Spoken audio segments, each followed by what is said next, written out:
My name is Chris Hall, and I developed Hermosa Orchards Village. Hermosa Orchard Village is a 22-space manufactured and tiny home park, primarily tiny home. Yeah, it's just a nice little community north of Durango in Hermosa. We're about 10-15 minutes from Durango, about 10-15 minutes from Purgatory Ski Resort, a couple minutes from the Durango Hot Springs down the road, and yeah, just a great location in the mountains, as you can see. My name's Hawk and Hannah. This is my tiny house, and we live at Hermosa Orchards Village in Durango, Colorado. I live here with my wife, Maggie. Looking at different options online, we had a couple different areas in Colorado that we were thinking about maybe moving to. And we saw that there were a couple tiny house communities in Durango. So just looked at those, and we really like this one because it's a little bit out of town, surrounded by the mountains, and we have a little bit of space with a yard and a little bit of extra room. Our property in total is 7 acres. There's existing houses on the property, and then this section back here was really open land, unused land that we'd had. Yeah, this is our house. I built it in 2002. I used a lot of recycled materials in that as well, saved up. You know, you can see the gable ends there. That's old barnwood from a lean-to shed that used to sit on the property. It's designed to be passive solar. So we've got the big south-facing windows and then concrete floors. The panels on the roof heat up the water, all the domestic water that we use for our washers, showers, and dishwashers. We'll get about 100 gallons of 130-degree water almost every day from that. We might have to put in a hot tub soon. Yeah, I think hosting a tiny house on our property initially really did kind of get the ball rolling, and yeah, opened our eyes more to what was available in tiny home at that time. That was, what, about 4 years ago, I think, 4 or 5 years ago. So Seth and Claire and their tiny home opened our eyes to what a great thing tiny homes could be for people, and opportunity for us to put in the park and, you know, make a little community here. So yeah.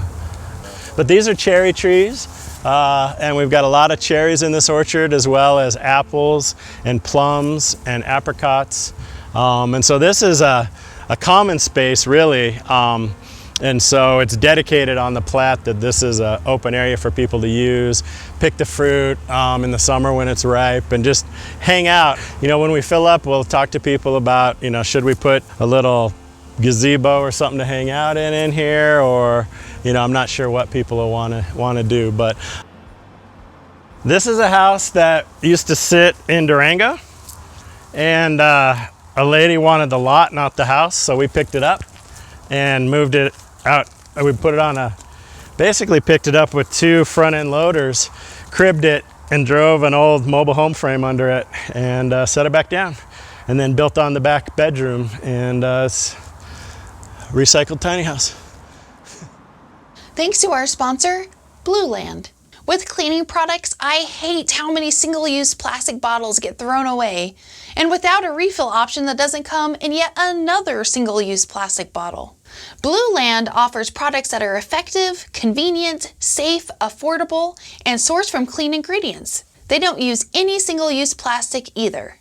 Unlike traditional cleaners that are sold in single-use plastics, with Blue Land, all you need to clean your house or hands is this nickel-sized tablet. Stop paying for wasteful plastic bottles that just get thrown away and cost $5 each. With Blue Land, it's just $2 a tablet, and it goes as low as $1.55 when you buy in bulk. That saving really adds up, and the tablets are super easy to use. First, fill your Forever bottle with warm to hot water, then drop one of the tablets in the bottle. That's it! No shaking or stirring needed. We got the hand soap duo kit with 2 glass reusable Forever bottles and 6 refill tablets. Instead of buying individual cleaning products or hand soap, if you get a kit, you already get a 20% savings.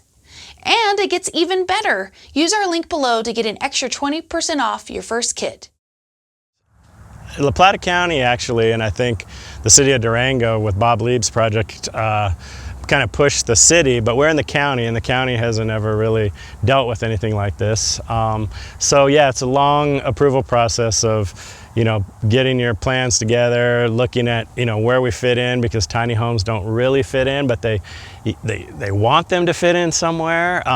When we went through 2 years ago, they only had code from probably from the 1970s for manufactured home parks. And so since we were zoned multifamily, we were able to go through as a manufactured home park that allows tiny homes. And so that process took a little while, and it was a lot of meetings and a lot of, you know, neighborhood compatibility meetings, and people who don't want trailer parks and yada yada yada.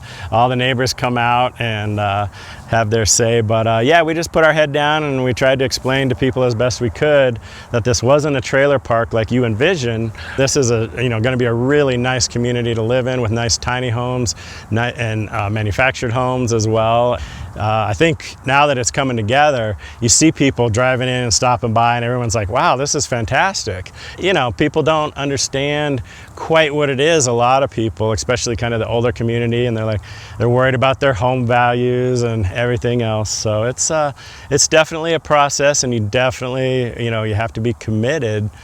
I'm sure most places, because it's it's still the Wild West in some ways. They're not quite sure how to deal with this type of new housing project, and so they want to put it into either an RV park or a manufactured home park, and you know, you tend to fall somewhere in the middle of that. And so it's been interesting. But the county, La Plata County, really has come around, and they, because of our project, they were updating the land use code. So now we have actual tiny house regulations for future development here. So there will be, I hope, more opportunities, because we sure need it, to have specific tiny home communities. There were a lot of things, because there's a manufactured home park code, you know, they insisted, because the code said so, I had to have parking in each space. I couldn't do houses like in a circle with community space and parking somewhere else, you know, so there was a lot of limitations about what you could do and what you really wanted to do as far as the park and the design of it. So we kind of got stuck with your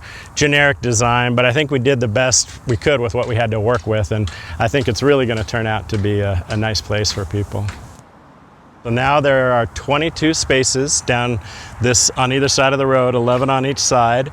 There's 11 50-foot wide spaces and 11 36-foot wide spaces. So and they're all a little over, a little under 100 foot long. So they're pretty big. You get, you know, if you want room to garden, there's room to garden. If you want a deck or some outdoor space, there's that. We do have irrigation water, so you can utilize that for your garden and lawns and stuff. So that's a nice amenity here. So the lot rents range from $650 to $825 here. This one here I think is $700. And yeah, it includes sewer and water, and your space here. You have to pay for your own electricity. They're all individually metered. So, and then we'll plow the roads and take care of that whole deal. So that's what's included. You can get internet here. You can get real high-speed internet, up to 1 gig download speeds through Spectrum cable. Yeah, it's actually one of the few places outside of Durango that has speeds of that ability. A lot of places are hard to get good internet. So. Yeah, and basically you pull in your house, you just need to skirt it and hook it up to the utilities, and you're good to go. You can put a deck on there, or a little outdoor space, some patio furniture, and a barbecue if you want. But we do have, of course, park rules and regulations where, you know, you're not allowed to store a lot of stuff outside, inoperable vehicles, you know, all the basic stuff that makes for good neighbors will be included in your lease. So we're long-term rentals. It's a year lease, renewable year lease, so we don't do short-term rentals. It's all a year or longer. You really got to do your due diligence when you go in to develop something, because every place is going to be different, and they're going to have different rules and regs, and some will make it possible and some will make it incredibly difficult. But like if you just go one county over to Mancos, they don't have any building codes. You just do what you want over there. So it's interesting, but I guess there's no standard. Every city decides how they want to develop, which is good, I suppose, you know, democracy in action. Well, and it makes it difficult for tiny homes because they're mobile. If the rules change where you go, it's fine for housing, but if you're mobile, that can be a little challenging, so yeah. Our rental, it's on Airbnb. You can come and check it out and stay there if you want to get a feel for what life is like in a tiny house or in this area. Comes with everything you need. It's a real nice little tumbleweed. So yeah, and then we also have it available at a discount to people who live in the park. We have people who want to come and visit their friends and stuff. They can rent that out. So this is our studio here that goes with the rental. Each of these spaces you're allowed to have a nice little studio like that if you'd like a little extra space, an office, she shed, whatever, a workshop. Definitely we encourage you to build something and utilize it. This is going to be just extra space for the rental. So we're going to put a couch in there and a desk. And so if people need to work from home, they can kind of have their own office space rather. So if you need to get away or you just need a little extra space, then you can use that. You can put your bikes in there if you want to. Durango's a great biking mecca. You can ride the Hermosa Creek Trail from here right to your door. So it's one of the premier trails in Colorado. It's a 27-mile single track along Hermosa Creek, which is a beautiful protected creek up there. And yeah, so it's got a lot of nice things in this area. Farm at one time, and we left as many trees as we could through the park, and some are volunteering to come back up again, so we'll leave, maybe let some of them grow. We're still putting it together. We just started construction this spring. We started in May, and yeah, putting in all the road and the infrastructure, utilities. We've now got some grass growing. So it's still coming together. So some landscaping and things to come. Overall, it's coming on schedule.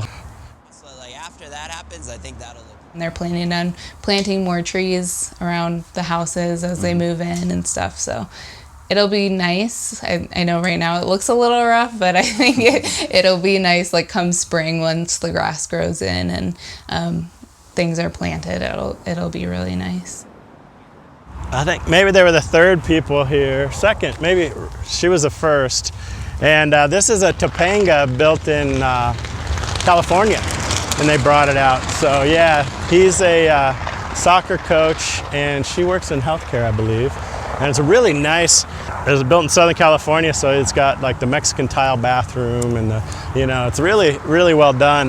Yeah, they've made it nice, because what's nice about having your deck on this side is you have shade for the afternoon when it's hot, and you have sun in the morning when you want to warm up with your coffee, and sit out there. So yeah.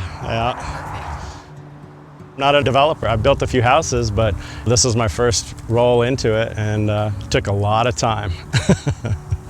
Because man, it is difficult, yeah, and expensive, yeah. So I mean, you don't just go in. I mean, you're hiring your engineers and your attorneys and your all that stuff, and it's just it's a lot.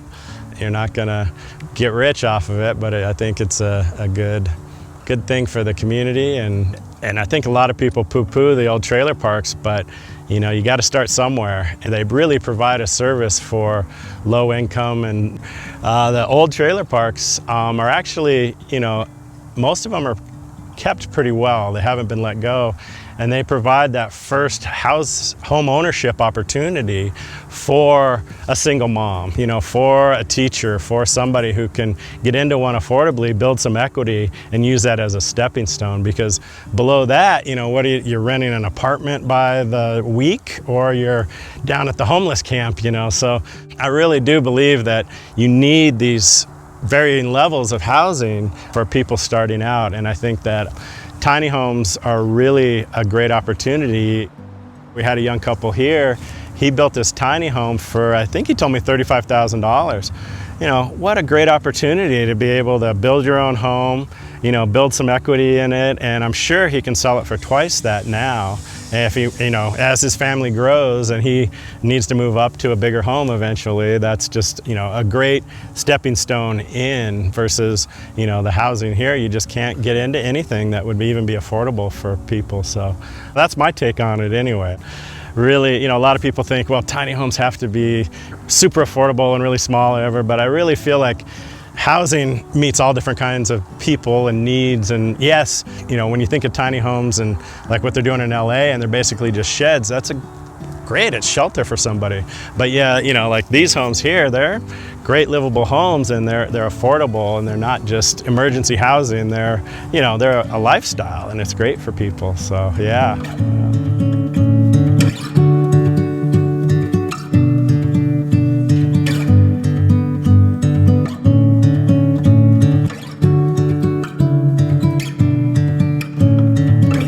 Thank you for watching our video and for stopping by Tiny House Expedition.